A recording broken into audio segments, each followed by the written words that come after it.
안녕하십니까. 제3회 거울못 모형배 창작 경진대회에 참여한 여러분 반갑습니다.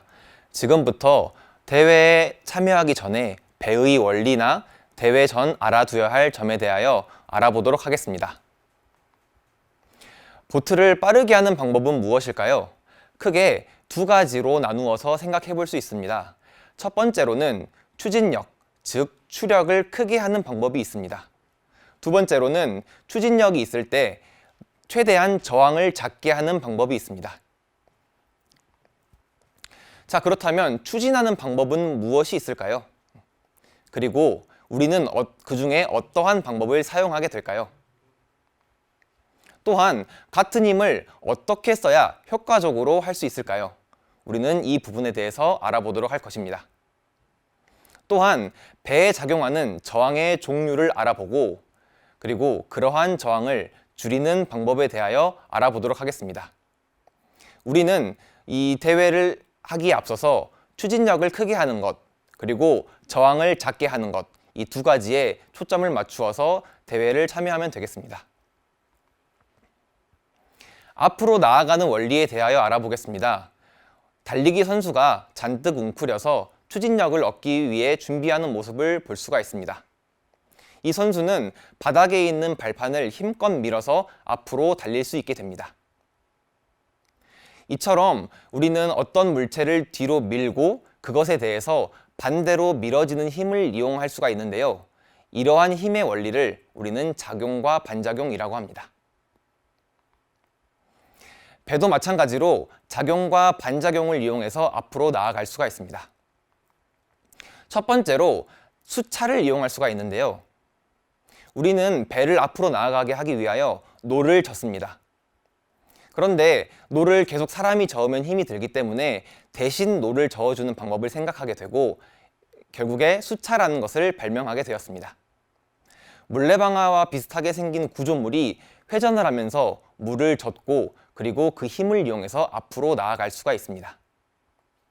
마치 수영선수가 물을 뒤로 밀면서 앞으로 나아가는 것과 비슷한 모습이라고 할 수가 있겠죠.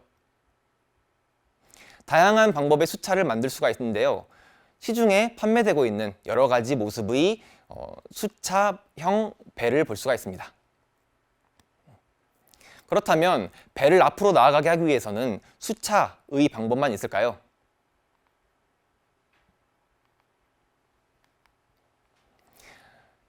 지금 보시는 그림은 프로펠러입니다. 그리고 드론의 모습이지요. 갑자기 배를 하다가 이 드론이 나온 이유는 무엇일까요? 바로 이 드론에도 활용되는 프로펠러를 배에도 이용할 수 있기 때문입니다.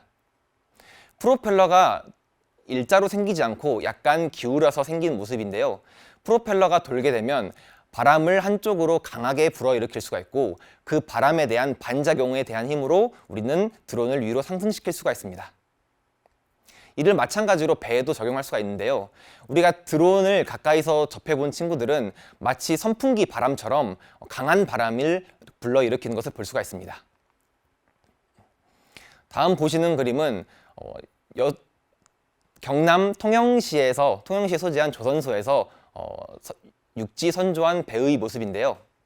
당시 2011년 당시 세계 최대의 선박의 모습입니다. 배의 선미 부분을 보면 우리가 방금 드론에서도 볼 수 있었던 그런 프로펠러의 모습을 볼 수가 있습니다. 이러한 프로펠러를 강하게 회전을 시키면 우리가 바람을 뒤로 미는 것처럼 물도 강하게 뒤로 밀기 때문에 그에 대한 반작용으로 배가 앞으로 나갈 수 있게 됩니다. 다음으로는 돛입니다. 우리 과거의 배를 보면 이 돛을 뺄 수가 없는데요. 동력이 개발되기 이전에는 오직 사람의 힘으로만 배를 앞으로 저어서 가야 했습니다.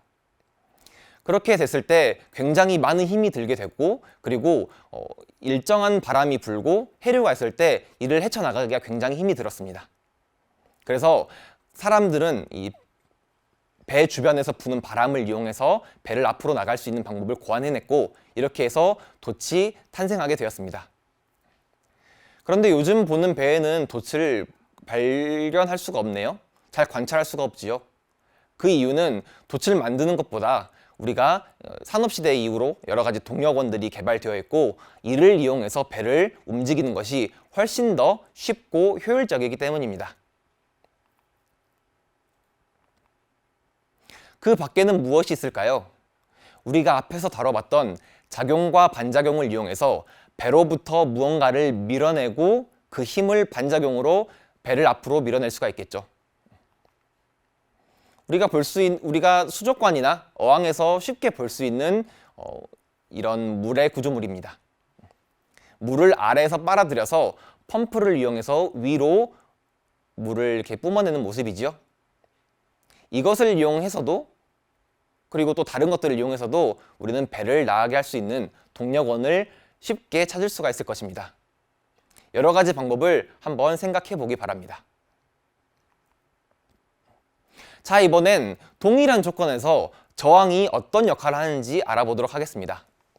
먼저 상자를 바닥에서 가볍게 툭 쳐가지고 미는 경우를 생각해 보도록 하겠습니다. 쉽게 가다가 멈춰버리겠죠? 자, 이번엔 상자를 얼음판에서 미는 경우를 생각해 보겠습니다. 상자를 밀었을 때 일반 마룻바닥에서 미는 것보다 훨씬 더 멀리 갈 것입니다. 이번엔 얼음판에 기름칠을 해볼까요? 그 상태에서 상자를 밀면 훨씬 더 얼음판보다 더 멀리 가는 것을 볼 수가 있을 것입니다. 더 큰 힘을 주었을까요? 아닙니다. 똑같은 힘이 작용한 것이지요. 하지만 반대로 저항하는 그 힘이 더 작기 때문에 상자는 멀리 나갈 수 있을 것입니다. 마찬가지로 배도 일정한 힘을 이용해서 앞으로 나가는 것도 중요하지만 그러한 힘이 손실되지 않도록, 다시 말해서 저항을 많이 받지 않도록 하는 것도 중요합니다. 다시 말해서 저항을 줄이는 것이 멀리 나가는 방법이 되겠죠. 그렇다면 배가 받는 여러 가지 저항의 종류를 알아보도록 하겠습니다. 첫 번째로는 마찰 저항입니다. 배의 바닥에서 주도적으로 발생하는 마찰 저항은 물과 배가 닿아있기 때문에 작용하는 마찰 저항입니다. 우리가 물체를 물속에 넣었다가 빼면 물이 이 물체에 닿아 있는 것을 볼 수가 있죠. 다시 말해서 물은 어떤 물체에 닿으면 달라붙고 싶어 합니다. 그리고 배라는 커다란 넓은 면적이 들어갔을 때 물이 많이 달라붙게 되겠죠. 그러한 마찰로 인해서 생기는 저항을 우리는 마찰 저항이라고 합니다. 다음으로는 조파 저항입니다. 파도를 만들기 때문에 생성되는 저항인데요. 우리가 배가 이 물을 가르면서 앞으로 나갈 때 주변에 넘실넘실대는 파도를 만드는 것을 볼 수가 있습니다. 파도를 만들기 위해서 어떻게 해야 될까요? 물을 밀어내야겠죠. 파도를 만든다는 것은 배가 나아가기 위해서 있는 에너지를 이 파도를 만드는 데서 사용해야 합니다. 다시 말해서 온전하게 앞으로 나갈 수만 없고 파도를 만들면서 나간다는 뜻이겠지요. 그렇게 되기 때문에 에너지를 뺏기게 되고 이로 인해서 생기는 것을 조파 저항이라고 부릅니다. 마지막으로는 와류 저항입니다. 배의 형체 또는 프로펠러 같은 어떤 구조물이 있을 때 소용돌이가 치면서 생기는 저항으로서 이를 우리는 형체 저항이라고도 합니다. 그래서 세 가지 저항이 어떻게 발생을 하며 그리고 어떻게 없앨 수 있는지 한번 알아보도록 하겠습니다. 마찰 저항을 줄이기 위한 노력인데요. 배가 이 물속에 닿고 있는 모습을 볼 수가 있습니다. 자, 배와 가까이 붙어 있는 부분은 물이 빠르게 배와 딸려서 오는 것을 볼 수가 있고요. 그리고 배와 멀어질수록 물이 함께 이동하는 것은 더 조금 볼 수 있습니다. 그리고 멀리 있는 물은 배와 함께 움직이지 않죠. 이런 것은 물의 부착성, 그리고 물의 점성 때문에 생기는 원리입니다. 그렇다면 배와 물이 함께 움직이고 움직이지 않는 경계면이 있을 것입니다. 따라서 배가 움직이는 이 상황에서 경계면에 있는 물들은 배와 함께 움직이게 되는데요. 이로써 어쩔 수 없이 마찰 저항이 생기게 됩니다.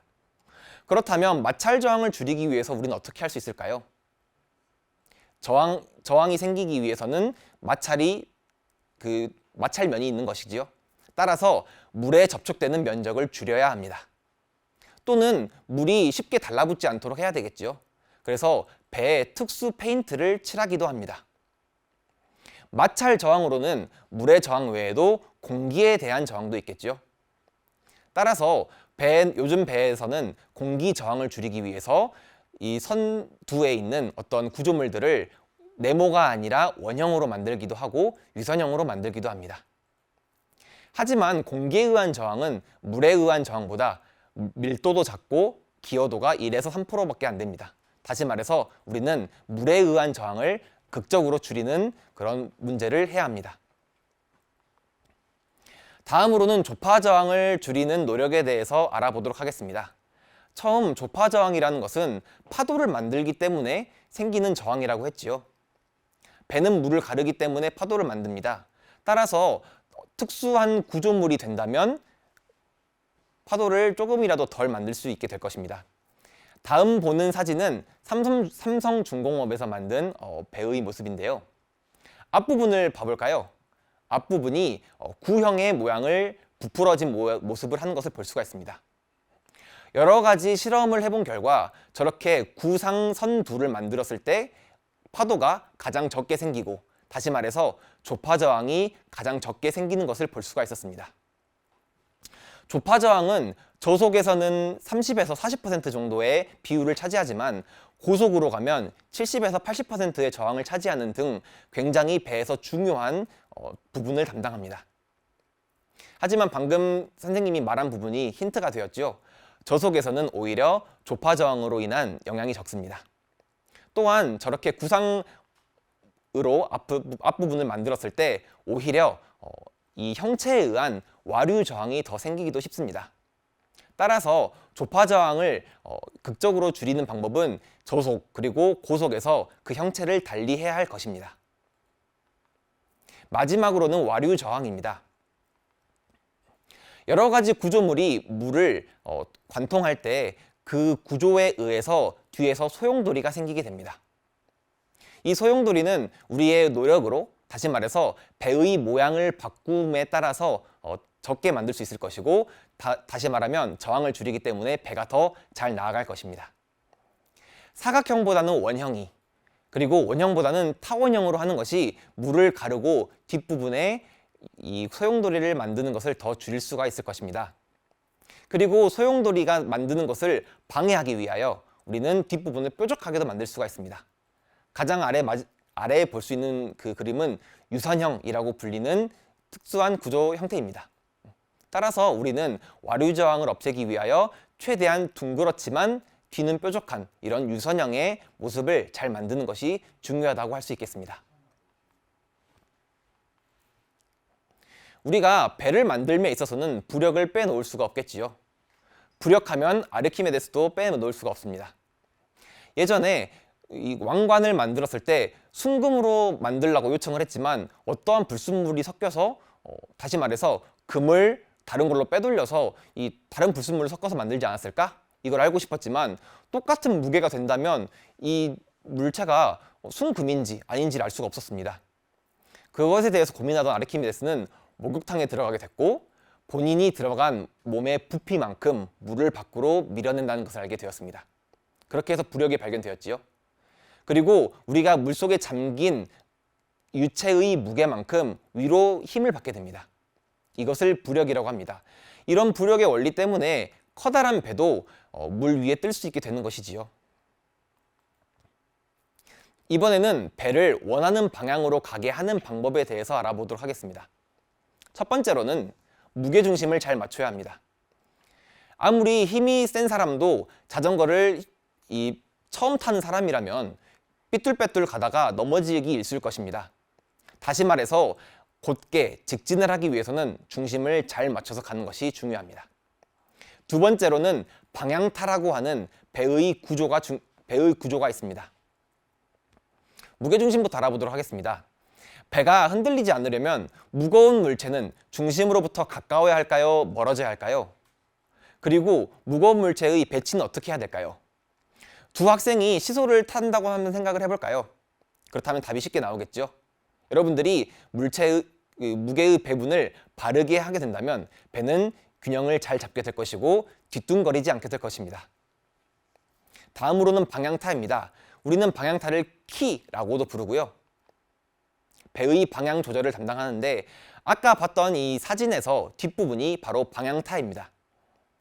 우리가 배를 우회전 또는 좌회전을 하고 싶으면 이 키를 돌리게 되면 뒤쪽에 소용돌이가 생기게 되고 그로 인해서 힘을 받게 되며 따라서 배가 왼쪽 또는 오른쪽으로 나아갈 수 있게 됩니다.